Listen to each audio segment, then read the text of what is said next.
Hoy nos acompaña Sol Betancourt, una voz que ya forma parte de nuestra vida cotidiana. Seguramente la has escuchado guiándote por las calles de la ciudad, porque ella es la voz oficial de Waze, la voz más famosa del Ecuador y una de las más escuchadas en toda Latinoamérica. Sol Betancourt no solo nos orienta en el camino, también nos inspira, con una carrera sólida como locutora de radio y narradora para marcas internacionales. Ella ha convertido su talento en un puente entre las emociones y la comunicación.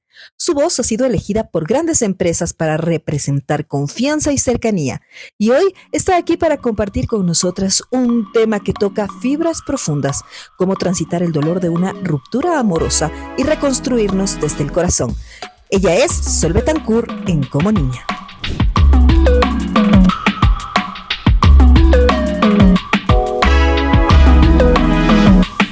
Sol, gracias por estar aquí, bienvenida. Hola Sil, qué placer estar en tu podcast. Ya era hora. Estábamos así contando los días para estar aquí. Así que nada, un placer estar contigo, amiga. Para mí lindo.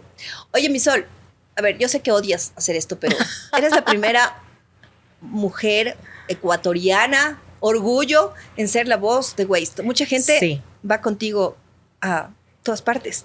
Sí. Haznos del gira a la derecha. En 200 metros, gira a la derecha.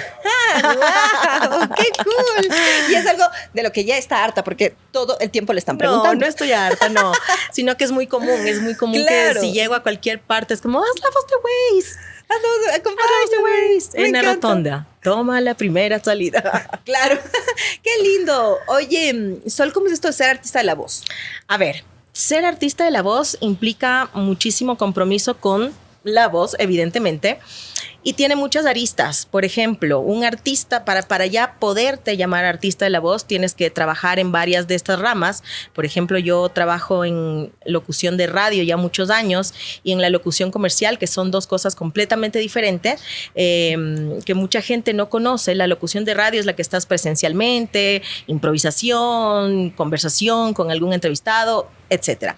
Mientras que la locución comercial es la voz que tú escuchas en todos los spots publicitarios, en radio, en televisión, en redes, en la web, etcétera, etcétera. Es una voz clara, concisa, directa, que te vende, que persuade, que te informa lo que tú quieras. Ha sido con una marca. Un montón de marcas. Sí, gracias a Dios.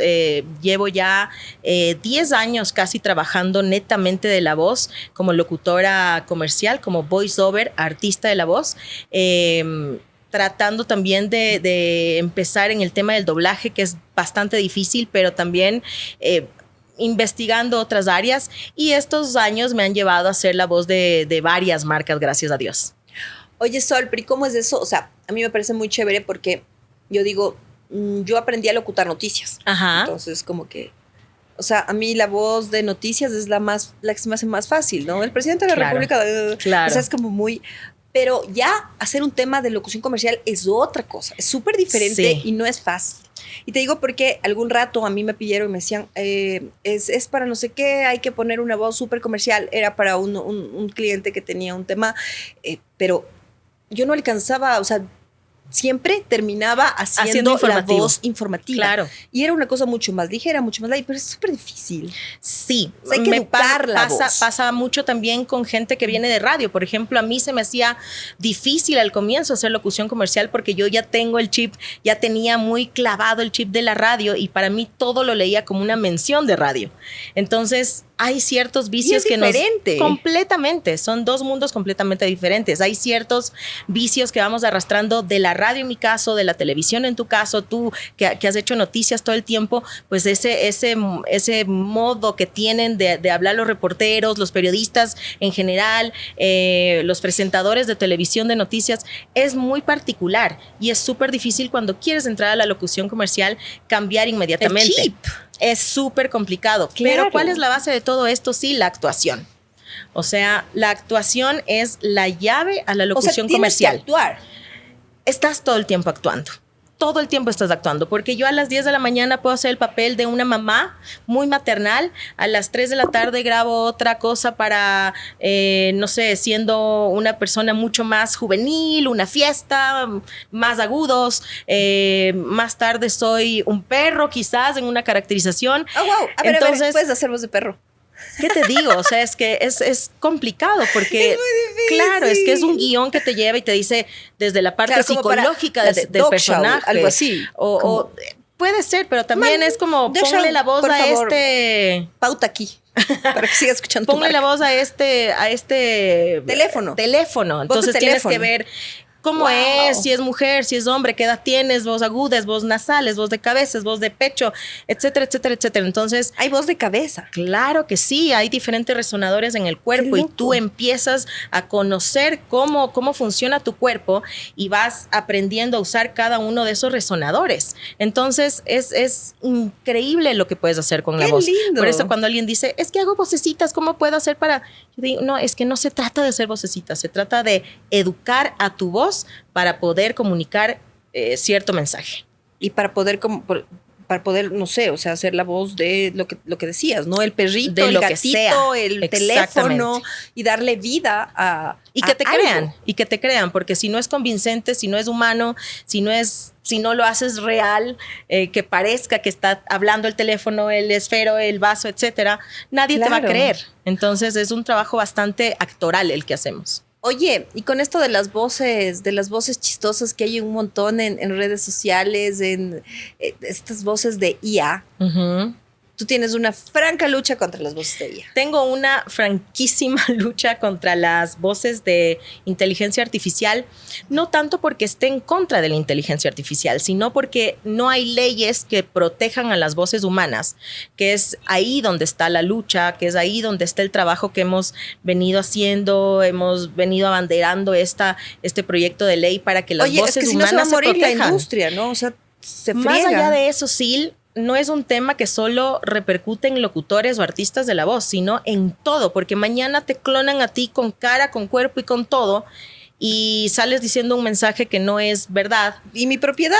Exactamente, entonces Oye, no pero hay ya pasa leyes. un montón. Claro Porque que sí. me acuerdo que al Javi le hicieron toda una campaña hace un par de años y era como que se fue del país, estábamos de vacaciones. Y como, ¿qué? Dejó el medio en el que estaba y se fue al país. ¿Qué? Claro, Estamos de vacaciones. claro, y era es como súper peligroso. su voz de me Ujú. fui por esto y por esto. Es como, ¿qué? Y era Es como increíble. su cara. Era wow, era súper Aparte que parecido. cada vez está más avanzada la inteligencia artificial y dices, es increíble, o sea... Te juro que si él no estaba conmigo, decía, ¿dónde se fue del país? Ajá, exactamente. Me lo Entonces, creía. ahí está la lucha, es que haya leyes que nos defiendan y que, pues obviamente, que el trabajo no nos deje de faltar, esperemos, pero sí, es una lucha dura que se está haciendo en todos los países de Latinoamérica y del mundo, no solamente aquí. Mi Solcito, a mí me gustaría conocerte un montón. O sea, yo te conozco un montón. Ajá, Somos más. Exacto. Más. Nos conocemos cuántos años, bastantes ya. No sé cuántos años, pero Bastantes. sí, algunos años, sí. Me gustaría mucho que me cuentes tu historia de vida. Claro que sí. La Sol fue una mamá joven.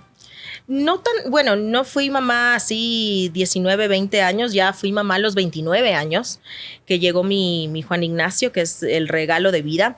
Yo fui una niña súper consciente de que iba a vivir de los micrófonos. Vengo de una familia musical por el lado de mi mamá. Mi abuelo cantaba, mis tías cantan, mi mamá también lo hace por hobby, tiene súper ¿Y tú voz. cantas? Me gusta cantar, sin embargo, siento que no es lo tuyo. No, amaría cantar. Mi sueño es estar en un escenario como la ¿sí? Tierra Canelas, así sería lo máximo. ¿En serio? Pero siento que me falta un poquito más de preparación y demás. Entonces, siempre crecí con micrófonos alrededor mío. Mi abuelo era una persona que no salía si no llevaba su parlante, sus micrófonos, y no uno, sino 3, 4, sus pistas, y donde llegaba ponía las pistas y empezaba a cantar. Entonces, para mí eso era muy normal, muy familiar. Y desde chiquita recuerdo que jugaba yo con los cepillos del cabello de mi mamá, que eran micrófonos, y me imaginaba que presentaba programas infantiles, que yo era presentadora de televisión, de talk shows, era actriz, era cantante, era bailarina, y me pasaba en mi mundo imaginario, bailando, cantando y presentando. Entonces yo sabía que tenía que hacer algo así. Siempre estuve segura de que quería hacer esto. Después, cuando ya crecí un poquito, a los 13 años más o menos, tenía una tía que trabajó muchos años en una radio muy, muy conocida de acá. Entonces ella me llevaba los sábados a su programa y yo veía cómo ella manejaba toda esa consola gigante. En ese tiempo ella ponía música con CDs y con discos y yo decía, wow, yo quiero hacer eso. Y fíjate cómo es la vida, que después de años llegué a esa radio a trabajar, me quedé ahí. ¡Qué lindo! 4 años en esa radio, pero siempre supe que iba a trabajar con un micrófono. ¡Qué lindo! Sí. Bueno, ahora tienes a tu pequeño. ¿Qué edad tiene ya? Juani ya tiene 15 años. 15 años. ¿Cómo ha pasado el tiempo? Es mi vida. ¡Qué lindo! ¿Cómo ha sido la vida con él? Increíble. Yo soy mamá soltera. No tuve ninguna unión ni nada con el papá de Juan Ignacio. Y desde que nació Juan y mi vida cambió por completo. Desde que supe que estaba embarazada, mi vida cambió por completo. Yo estaba, imagínate, esto fue muy loco porque yo estaba a un pasito, a semanas de viajar a estudiar actuación en México. Y me entero que estoy embarazada. Entonces fue como dejar de lado mi sueño, meterme el chip de que voy a ser mamá. Y claro, eso para mí al principio fue súper duro porque es como que el sueño de toda tu vida tienes que dejarlo porque vas a ser mamá. O sea, no es por cualquier otra cosa, sino vas a ser mamá. Es como wow. Entonces sí fue como un poco difícil al principio, como asimilar, como dejar todo ese sueño de lado. Claro, porque te estabas proyectando otra cosa. Completamente. O sea, yo ya me veía, yo ya estaba, o sea, me quedé con pasajes, todo, la escuela, todo en México para ir a estudiar actuación y de repente es como que no, chiquita, no te vas, vas a ser mamá. Y claro, me replanteé muchas cosas, renegué muchas veces. El típico ¿por qué me pasa esto? Quizás no era el momento. Y después con el tiempo te vas dando cuenta el por qué y el para qué son las cosas. Juan Ignacio vino a mí para darme mucha más estabilidad y más que estabilidad, perseverancia, responsabilidad. Yo por él me levanto todos los días, así esté con gripe, con dolor de cuerpo, con lo que sea. Sabes que tienes un motivo para. Eso te dio una motivación. Exactamente. Y tú también, vida, ¿no? Y tú lo entiendes también. Entonces, ese es el fin de Juan Ignacio en mi vida, el que yo tenga una motivación diaria que va a ser infinita, porque el lazo de una madre con un hijo, pues, obviamente nunca se va a terminar. Entonces ese es el punto de Juan Ignacio en mi vida, la motivación diaria y la responsabilidad y la constancia. Claro, no tu compañero de vida por completo. O sea, somos los dos para arriba y para abajo. Ahora que ya está grande, ya es más mi consejero. Yo me acuerdo que me contabas de algún rato que la figura paterna para tu chiqui fue su abuelo. Generalmente claro. él fue como que el que asumió toda la cosa y fue todo el respaldo que tuviste desde la familia. Así ¿no? es. Mi papi fue la figura paterna de mi hijo. Mi papá lastimosamente falleció cuando mi hijo tenía 4 años y fue muy duro para él y para mí. Juani tuvo un retroceso tenaz por la tristeza que no sabía evidentemente cómo manifestarla y fue un proceso tenaz para él quedarse sin su abuelo. Y para mí también, porque yo era una persona muy dependiente de mi papá en todo sentido. Siento que es un tema que no he podido superarlo. Ya son 11 años de la muerte de mi papá y no lo supero porque sin lugar a dudas mi papá era el pilar fundamental de nuestras vidas. Pero creo que también hay un porqué en esto. Y también aprendí a vivir sin él, o sea, aprendí a vivir más independientemente, con más coraje, con más, ok, ya no está mi papá, mi mamá sigue viva, tengo que ver por ella también, mis hermanos, ¿me entiendes? Entonces es como tomar valor, reformular por completo la vida y seguir adelante, ¿no? Y obviamente por Juani. Quiero agradecer a todos nuestros auspiciantes. Empezamos con Redux, la clínica de la belleza, porque si tú quieres lucir espectacular, recuerda visitar Redux y allí te van a asesorar y te van a poner guapísima o guapísimo. Go Social Suite para que tú puedas revisar todo lo que está diciendo la gente en las redes sociales y además tienen herramientas para emprendedores súper buenas para que ustedes también tengan puedan trabajar muchísimo sus redes sociales de manera mucho más rápida, más ágil. Vayan a www.go Social Suite. El Hotel Le Parc, claro que sí, la casa del podcast, siempre apoyando esta iniciativa Dental Alliance con el doctor José Maldonado. Si tú quieres lucir una sonrisa espectacular, recuerda ir a Dental Alliance. Y por supuesto, Go Estrategia Creativa, para que tú impactes, para que tú sepas cómo comunicar mejor. Tú te dedicas a hacer lo que sabes hacer, mientras que Go Estrategia Creativa pues te ayuda a impactar con tu marca, también talleres y capacitaciones. Y mi Solcito, tuviste un capítulo súper heavy en tu vida. Fuerte. Sí. Te rompieron el corazón. Sí, me rompieron el corazón completamente. Fue difícil, ¿por qué? Porque yo desde que fui mamá no tuve ninguna relación sentimental hasta 12 años después de ser mamá, que conozco a esta persona. Él no vivía aquí, compartimos la misma profesión, él es un colega mexicano y empezamos una relación y esa relación se hizo algo muy, muy formal, muy fuerte, muy para siempre en ese momento. Es que yo me acuerdo que, claro, la Sol era la mamá, la locutora, pero no te habíamos visto mucho como emparejada. Exactamente. Y de repente estabas, ¡boom! Sí, tal cual. Me acuerdo claramente que cuando mi hijo tenía 1 año, 2 años máximo, mi mamá en algún momento me dijo, tienes que recordar que también eres mujer y no solamente madre. Y eso fue así como, es verdad.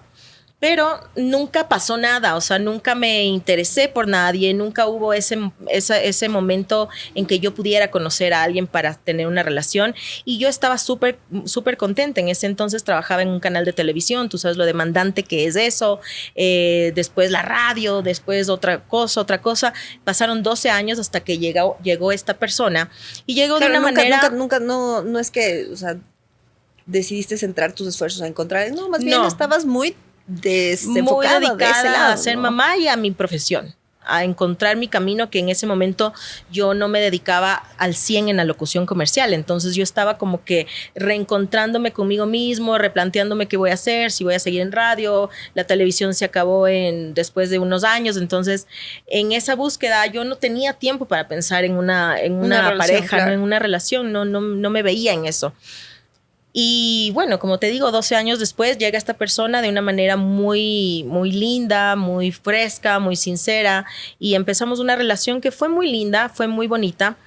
El tema de la distancia no era mucho el problema porque él venía mucho a Ecuador y se quedaba largas temporadas, o yo iba a México por poquitas semanas o cosas así. Entonces el tema de la distancia no fue el factor detonante, creo yo, sino más bien hubo un tema muy, muy pesado que sí salió en la relación y era que él quería ser papá. Y yo no quería ser mamá porque yo ya tengo a mi hijo, el Juani estaba en ese entonces, tenía 12 años, para mí ya estaba súper grande, independiente, yo estaba en lo mejor de mi carrera y para mí tener un hijo significaba un retroceso tenaz, o sea, yo sentía que si quizás tenía un hijo era volver nuevamente al punto cero y dejar atrás todo lo que en estos años he ido consiguiendo. Y no lo consideraste. No lo consideré. Entonces ese fue como un punto de quiebre, sí, muy difícil porque él tuvo que hacer como luto de este tema de no ser papá porque yo le había planteado que evidentemente si él quería ser papá, pues teníamos que separarnos para que él pueda cumplir con eso porque yo no soy ninguna persona para quitarle ese deseo. ¿Me entiendes? Tú lo decidiste. No. Entonces, esa fue una de las cosas que detonó en la relación. Y después fui encontrando como ciertas cosas que ya no estaban como alineadas conmigo. Quizás un poco al ser una persona mexicana, tú sabes que son bien conocidos como los machos mexicanos. Y él era muy tranquilo. Él era era un hombre excepcional, maravilloso, me apoyaba, creábamos proyectos juntos, pero de cierta manera ese machismo mexicano sí salía en ciertas cosas. Sí, entonces a veces yo sentía que él como que no se sentía merecedor de estar con alguien que vaya consiguiendo triunfos porque él no podía conseguir los mismos, y estando en el mismo núcleo, en el mismo grupo de amigos, de colegas, es difícil también como que separar el trabajo de la relación, porque estábamos con la misma gente, hacíamos las mismas cosas, él conocía lo que yo hacía, yo conocía lo que él hacía, entonces en cierto punto como que sentí que había una cierta competencia y eso no estaba bien. Entonces, nada, decidimos dejarlo ahí. Él tomó primero la decisión de dejar la relación ahí. Fueron 2 años maravillosos, 2 años en el que muchos proyectos se quedaron en el aire. Fue difícil para mí porque a los 40 y tantos años ya no estás para perder el tiempo y tampoco estás para ver si es que sucede o no, si es que funciona o no. Ya estás, creo yo, que soy una mujer súper como consciente de lo que quiero y como súper decidida. Cuando tomo acción en hacer algo, allá voy y no me desvío. Y a mí las tibiezas no me gustan. Entonces, si es que no te comprometes conmigo de una manera como yo estoy comprometida. Claro, si no vas con los mismos objetivos. No funciona. Claro. No funciona porque yo decía, tengo 42 en ese entonces. Tengo 42. ¿Cuántos años más vamos a estar viviendo así entre idas y venidas, la distancia? ¿Cómo va a ser la cosa? Entonces, las cosas no se dieron y tuvimos que terminar, pero sí fue duro. Yo me acuerdo que estabas devastada. Sí. Decíamos, Chuzo Sol, ¿cómo estás? No sé qué. Es que aparte me acuerdo que te vi en un evento en un hotel y fue como, ay, ¿cómo estás? Y regresabas de México. Sí. Y entonces fue como, no, terminamos. Yo, ¿qué? Casi me da algo. Sí, y estabas muy triste. Fue hace un año casi, en septiembre, regresé de México completamente con el corazón roto. Yo pensaba que tú estabas como en tus idas y venidas, porque ya pasabas muchísimo tiempo allá, en el tema de pareja. Sí, no. Sí, ese viaje fue terrible porque regresé realmente con el alma rota, porque en ese viaje realmente me di cuenta que ya todo se había terminado y porque cuando llegaste para allá como que había alguna cosa de capaz le veo, estamos en el mismo país. Nos vimos. Fuimos a un evento juntos con mi hijo también, porque ya lo teníamos así planificado. Entonces eso fue como muy doloroso porque fue como saber que esa era la última vez que nos íbamos a ver y que íbamos a estar juntos, y esa despedida sin despedida fue más dolorosa aún. Entonces regresar acá sabiendo que esa relación se terminó, se quedaron cosas inconclusas, él tenía todas sus cosas en mi casa, yo tenía cosas allá, yo me tuve que armar mucho de valor para agarrar una maleta y meter todas sus cosas y hasta ahora está ahí la maleta, ¿no? Que ya mi propósito en el 2025 fue quemarlas en el 31 de diciembre. A ver, espérate, pero la maleta sigue llena. La maleta sigue llena. ¿No la abriste? Es que no, yo metí todo, su ropa, sus cosas de aseo, sus perfumes, todo. Las cosas que estaban aquí, claro. Guardaste la maleta y dijiste ahí, claro, ya como porque, para olvidar y dejar ese recuerdo. Exacto, porque yo qué hago con sus cosas en el closet. O sea, y fue difícil tomar esa decisión, o sea. ¿Y qué le dijiste? Oye, por si acaso ahí están tus cosas o ya. No, yo tengo contacto cero desde noviembre del año pasado. Mejor, ¿no? Contacto cero y fue lo mejor. Y ahorita las vas a quemar con el viejo. Exactamente. Aunque este programa saldrá en enero. Ya están quemadas. ¿Qué tal fue la quema? Te preguntaré después. Exactamente, sí. Va a ser como un ¿Y vas a quemar con maleta y también. todo? ¿O vas No lo sé. Si es que está buena la maleta, quizás me la guarde. Pues si no, ya se fue todo. Si no, pues ya se fue todo. Pero sí. Porque el caucho como que huele un poco fuerte. Claro, tal vez no sea tan buena idea todo. Exactamente. Pero es que imagínate, hay zapatos, hay chaquetas, hay pantalones. O sea, hay todo un armario. Es que fueron 2 años. Entonces sí es como sí fue súper duro. Yo necesité terapia porque me di cuenta, si hay algo que agradezco que me haya pasado a esta edad, es que soy un poco más consciente y más madura de las cosas. Si esto me pasaba a los 20 y tantos, claro, estuve muy mal, pero reconocí y pedí ayuda de inmediato. Entonces tuve terapia con mi psicóloga maravillosa, que me guió, fuimos en este proceso en el que yo decía, ok, si ¿Tuviste psicólogo y psiquiatra o solo psicóloga? No, solo psicóloga, y fue un proceso súper fuerte porque, claro, yo estaba segura que él era el amor de mi vida, yo te firmaba en donde quieras, en piedra, que yo iba a terminar mi vida con él. Estaba muy segura de eso. Teníamos muchísimos planes. Él era uno más de mi familia, mis hermanos, mi mamá, mi hijo. Es la primera persona que entró a mi casa, a mi vida, a mi corazón después de 12 años de ser mamá y atrás de eso, relaciones completamente tóxicas y feas y malas. Entonces, él llegó como para decirme, sí existe el amor, bonito. Y después dije, ¿cómo es esto? Pero sí, me prometió. ¿Qué pasó? Claro, entonces te quedas sin piso. ¿Dónde está todo lo que me prometiste? Exactamente, te quedas sin piso porque dices, si es que este era el amor bonito y se terminó, entonces, ¿qué es? ¿Qué viene después?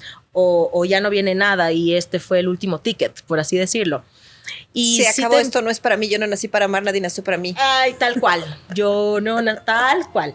Entonces te empiezas a preguntar y a plantear un montón de cosas, así. Y si nací para estar sola, y si no sé qué, y empiezas a convivir con eso, y ahora estoy súper tranquila, pensando en que sí, en que quizás ese es mi destino en esta parte de la vida. Y no reniego, ¿sabes? No reniego porque más bien ya me hago planes a futuro. Faltan 3 años para que Juan Ignacio se gradúe del colegio, 2 casi. Si Dios quiere, se irá a estudiar afuera, a la universidad. Y yo planifico viajar todo el mundo con mi micrófono, porque tú sabes que, gracias a Dios, la locución comercial la puedo hacer desde cualquier parte con mis equipos. Entonces, quiero viajar, quiero vivir una vida que siempre quise, que yo tengo un alma recontra hippie, quiero agarrar mis cosas y viajar y conocer gente y estar por aquí y por allá, y eso quiero. Entonces, de pronto digo, si ese es mi sueño, el tener una pareja me va a limitar. Quizás mi propósito de vida es aprender a vivir con mi soledad, en ese sentido, ¿no? Porque tengo a mi hijo también y a mi familia. Claro, pero no descartas un tema de una pareja más adelante. Por ejemplo, yo que sé, en uno de tus viajes te encuentras por ahí en un, no sé, alguien que... En una playa, dices tú. En una playa, o en un crucero, yo qué sé, o sea, esas historias que... Sí, claro, no me cierro, no me cierro. La típica historia navideña, así de... Llega en cajita con regalo. Claro. No me cierro para nada. No me cierro porque no es que no creo en el amor. No. Yo sí creo en el amor.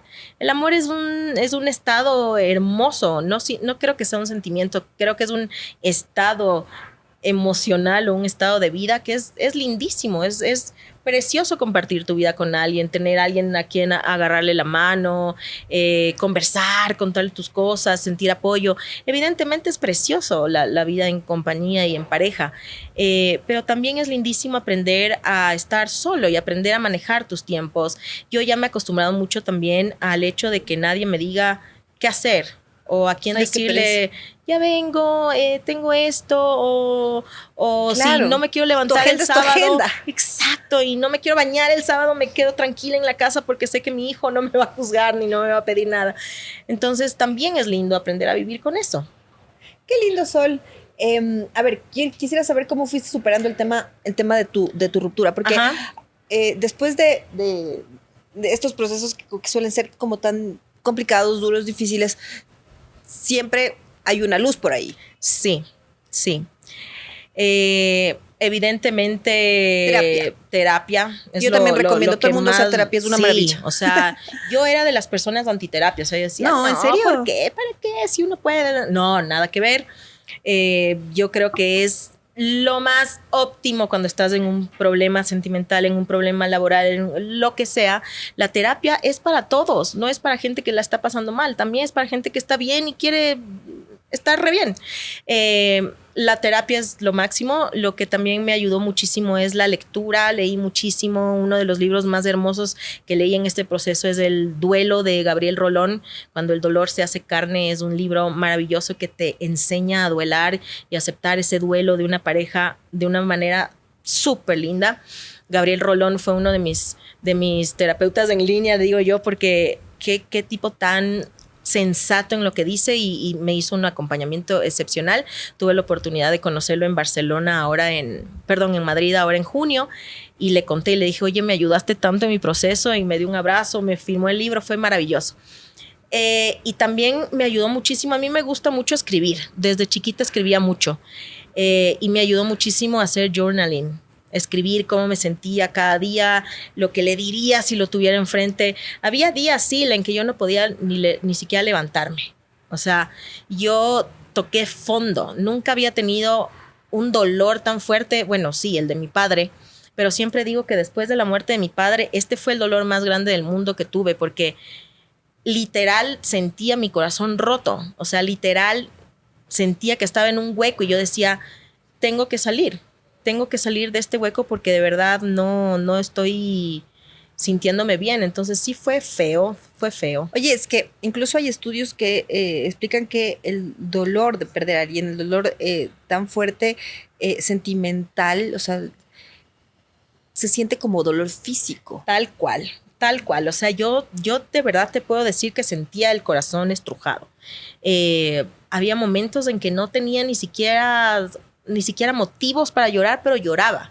Evidentemente tenía una pena que estaba arrastrando todo el tiempo, entonces manejaba llorando, me bañaba llorando, me dormía llorando, me dormía ya sin lágrimas del cansancio de llorar, pero era el dolor de saber que esa persona ya no va a estar más en tu vida, ¿no? De que se acabó, es loco porque todo pasa y esos momentos en que sentí que me moría y en que no iba a poder sin esta persona al lado, es completamente absurdo pensar en que pensé que no podía.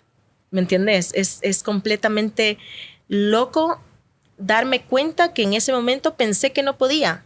Y cuando ya pasan los meses, pasa el año, yo digo, claro que se puede, pero por supuesto que se puede. O sea, yo le decía, a ver, Diosito, si me quieres probar que soy dura, soy durísima, ya no me mandes más pruebas, ya basta. Ya basta, suéltame. ¿no?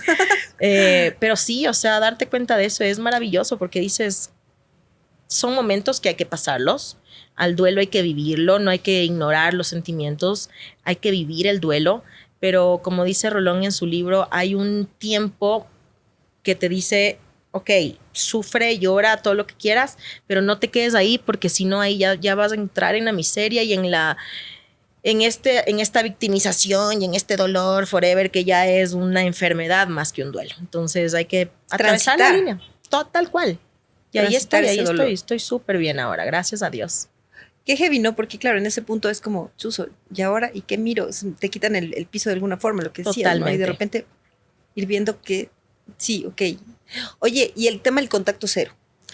El tema del contacto cero. Después del momento 1, contacto cero, chao. No, nosotros terminamos la relación en agosto del 2024 y tuvimos contacto hasta noviembre del 2024. En septiembre nos vimos en Colombia porque tuvimos un congreso de locución en Colombia los dos. Oye, pero esto como que es como medio estirar el chicle y tratar de ver si es Totalmente. que es horrible, ¿no? Horrible. Para mí ese viaje a Colombia fue horrible porque yo fui con una expectativa de poder arreglar las cosas. De ver qué pasa. Sí, y ese no saber cómo comportar, cómo saludar y si es que sí, si es que no, y la misma gente y los mismos amigos y la gente que no sabía es como, ay, mira, ahí está tal persona y ¿por qué no están juntos? Y eso fue horrible para mí. Yo caí en depresión en ese viaje. Porque ahí te diste cuenta de que ya no. Ahí me di cuenta que realmente era en serio. Era en serio el terminar. Tuve una llamada urgente con mi psicóloga porque yo tenía que dar una charla el otro día. Estaba hecho pedazos, hiperventilaba, todo mal. Nunca me había pasado algo así. Y después de Colombia nos vimos en septiembre en México para el cierre, total. Ajá, entonces fue horrible.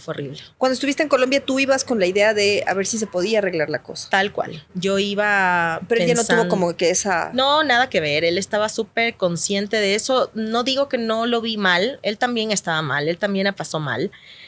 Pero... Ya estaban muy decidido, enfocado. ¿sabes? O sea, como... Tú sabes o tú sientes cuando hay una apertura a algo o cuando hay una pared. Y yo sentía una pared. O sea, entonces, dijiste ya. Sí. Entonces, aún así, el viaje en septiembre a México también fue como con esa esperancita vaga que tienes por ahí abajo de ¿y qué pasaría si? Entonces, claro, desde llegar al aeropuerto y llegar a su país también fue terrible para mí porque todo me recordaba a él. Aquí tomamos helados, aquí comimos tacos, aquí no sé qué, aquí no sé cuánto. Fue súper duro, pero fue necesario porque yo toda mi vida amé México. Y siempre en mi mente ha estado el proyecto de irme a vivir a México para crecer mucho más en mi carrera de artista de la voz. Claro, es que ahí está. Y no fue desde que él llegó a mi vida. Cuando él llegó a mi vida fue una coincidencia maravillosa que él sea mexicano, pero mi sueño de vivir en México siempre ha estado presente. Entonces, para mí fue horrible pelearme con ese país, porque yo odié México en ese viaje y dije, al diablo mi sueño de vivir acá, Ya no quiero, odio México, la verdad. Pero en diciembre, fíjate cómo es la vida, en diciembre volví a México, o sea, 2 meses de septiembre, 3 meses después volví para pasar año nuevo allá con mi familia, con mi hijo, volvimos a México y en un punto dije, ay, ¿por qué? ¿Por qué? Y después dije, no, vamos.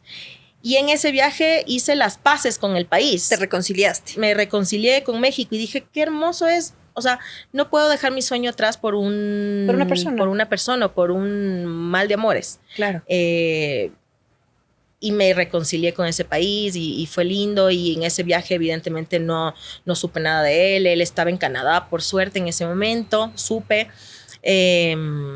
Y fue como reconciliarme con México, que es un país que yo amo con toda mi alma. ¿Y todavía mantienes el tema de querer ir para allá? Sí. Tengo muy buenos amigos allá, tengo muy buenos contactos, agencias, productores, locutores, actores de doblaje que me están diciendo como que fue, ven.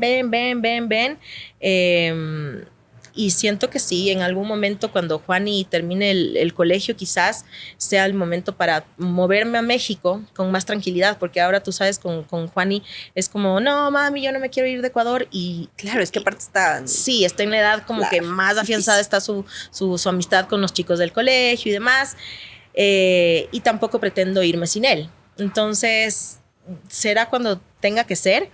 Pero yo trabajo con México también, entonces tengo ese link, pero sí, vivir allá es uno de mis sueños. Sí, se mantiene. Oye, Solcito, sobre el tema del contacto cero, después de eso ya, después de diciembre, de que acabó el tema en noviembre hicimos contacto cero. Y desde ahí ya, chao. Ese tema del contacto cero es súper importante, ¿no? Porque totalmente necesitas total ya resetear la vida. Completamente necesario y recomendable porque parece ilógico que las redes sociales sean tan marcadas en un proceso de vida, pero es increíble cómo te puede afectar el ver un video, el ver una foto cuando estás en este proceso de sanación. Entonces, lo más recomendable es el contacto cero. No tienes que verlo, esa persona no sabe nada de ti. Yo lo bloqueé de todo. O sea, lo bloqueé de Instagram, de Facebook, de Twitter, de YouTube, de TikTok, del mail, del WhatsApp, absolutamente de todo. O sea, por mi salud mental, por mi paz mental. Otra cosa es como reconocer en qué espacios puedes estar y en qué espacios no puedes estar cuando sabes que esta persona está ahí. Yo tenía en mayo, por ejemplo, de este 2025 que pasó, yo tenía una invitación a dar un taller en Venezuela y él también sabía evidentemente que él iba a estar ahí y obviamente no me iba a arriesgar a que mi paz mental se vaya al carajo después de toda la terapia que había hecho. Entonces decidí declinar esa invitación, no me fui. Pero mejor, porque de todas maneras te iba a afectar. Obvio que sí. Entonces te digo, todavía... no sé qué vaya a pasar en próximos años, no tengo idea si es que en algún momento me lo voy a cruzar. Tú sabes que yo viajo mucho por el tema de la locución y en algún momento quizás me lo tope, pero ya creo que estoy en una etapa donde este tema está superado, evidentemente. Creo que si lo llegara a ver en un momento, capaz... me pase algo así como algún nerviecillo o algo, pero ya el hecho de derrumbarme y de llorar o sentirme pésimo, ya esa etapa ya pasó. Ya pasó lo más fuerte. Sí, ya pasó. Solcito, ha sido muy gratificante conversar contigo. Ha sido muy lindo que nos abras tu corazón y que nos cuentes toda esta historia. Y sobre todo, hay muchas mujeres que de alguna u otra forma están atravesando por estos temas. Sí. Entonces, muy, muy valioso lo que nos cuentas del tema de cómo ir superando cada situación. Te agradezco un montón por haber sido parte de nuestras súper invitadas. A ti, mi Sila hermosa, y nada, decirle a toda la gente que está transitando, hombres y mujeres, por una separación muy dura, que todo pasa. Estas palabras a veces pueden sentirse como, ay, ya no me digan eso, pero todo pasa. Todo pasa y vamos a estar mejor cada día más. Muchas gracias, A ti, mi solcito. Misil. Y muchas gracias a todos ustedes que nos acompañaron en este nuevo programa y nos vemos en un próximo capítulo de Como Niña.